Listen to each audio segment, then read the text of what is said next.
اور Bullet proof container اور جو ایک ڈبہ وہاں بنایا ہوا تھا اس میں کھڑے ہو کر تقریر کرتا ہے. یہ وہ شخص ہے جو کہہ رہا ہے کہ خوف کے بت توڑ دو. یہ منافقت، یہ جھوٹ، یہ فراڈ، دھوکے بازی،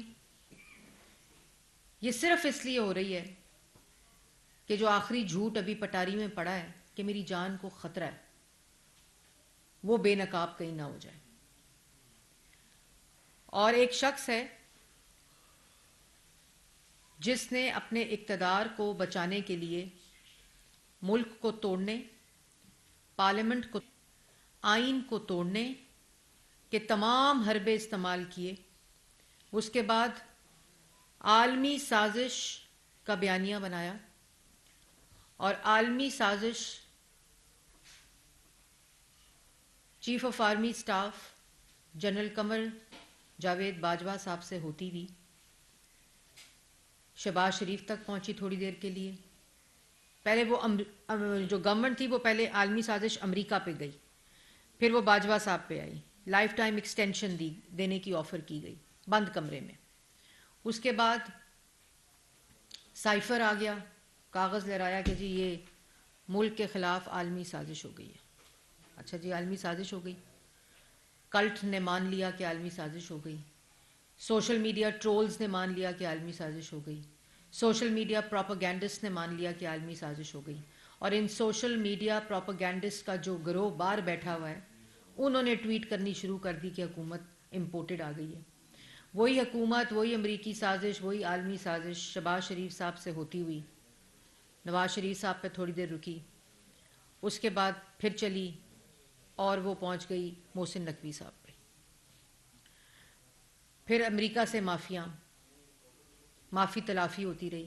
یہ ایک شخص ہے جو جب بھی اس کا کوئی جواب دینے کا باری آتی ہے، جب بھی وہ کٹہرے میں آتا ہے تو یہ وہ نفسیات ہے. عمران خان کا کوئی سیاسی مسئلہ نہیں ہے، عمران خان کے سارے مسئلے نفسیاتی ہیں.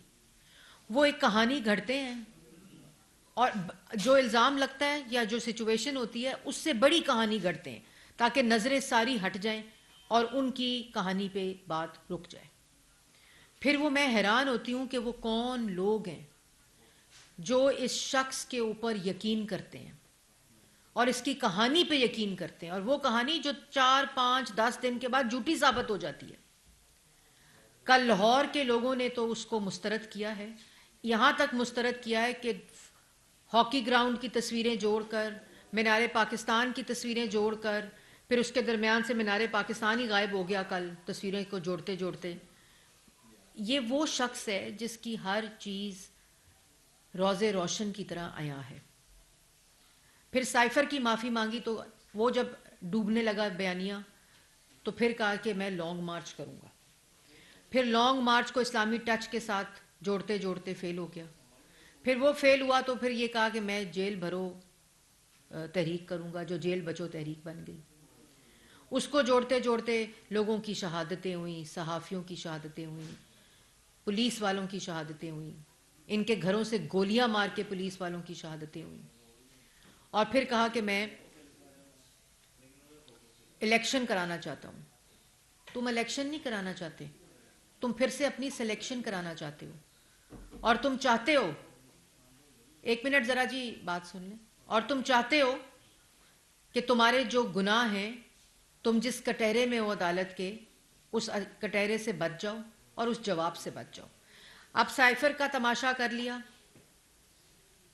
لانگ مارچ کا تماشا کر لیا، جیل بچو تحریک کا تماشا کر لیا، الیکشن کا تماشا کر لیا، زمان پارک کا تماشا کر دیا، عدالتوں پہ دھاوا بولنا، حملہ کرنا، گالی دینا، دھمکی دینے کا تماشا کر لیا، پولیس والوں کے سر توڑے، پولیس والوں کی گاڑیاں جلائیں، پولیس والوں کو زخمی کیا، ان کے اوپر پیٹرول بمز پھینکے. دل بھر گیا ہوگا. زمان پارک سے دہشت گرد نکلے، پیٹرول پمپ بم کی جو پیٹرول بنانے کی تمام لوازمات تھے وہ نکلے، بنٹے نکلے، گلیلیں نکلیں، ڈنڈے نکلے. دل بھر گیا ہوگا. پھر جی میں نے جلسہ کرنا ہے، میں نے عدالت نہیں جانا، میری جان کو خطرہ ہے، مجھے قتل کر دیں گے.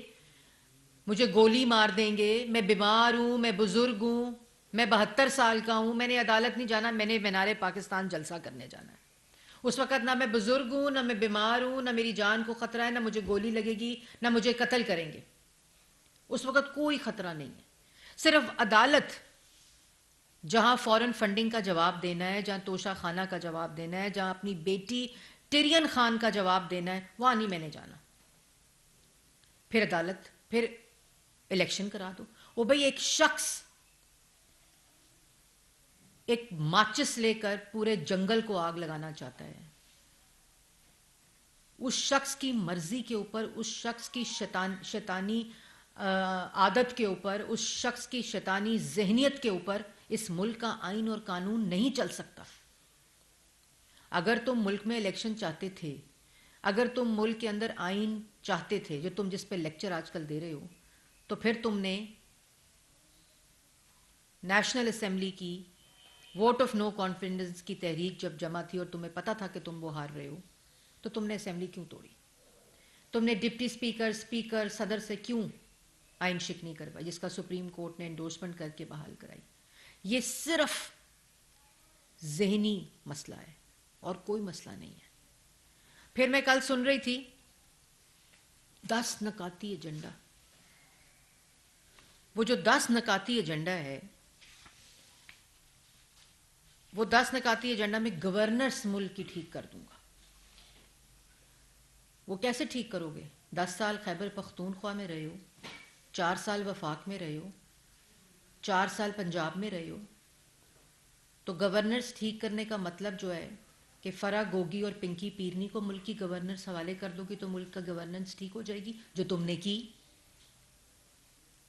پھر جی میں معیشت ٹھیک کروں گا، وہ معیشت جو تم نے 10 سال خیبر پختونخوا میں کی، وفاق میں کی اور پنجاب میں کی، جو فرا گوگی اور پنکی پیرنی کے حوالے کی، انڈے، کٹے، مرغیاں، لنگر خانے، معیشت ٹھیک کرو گے؟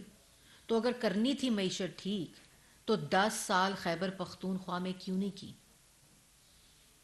25,000 کا قرضہ 44,000 ارب پر لے گئے۔ یہ تم نے اس 10 نکاتی ایجنڈے میں ڈالا ہے۔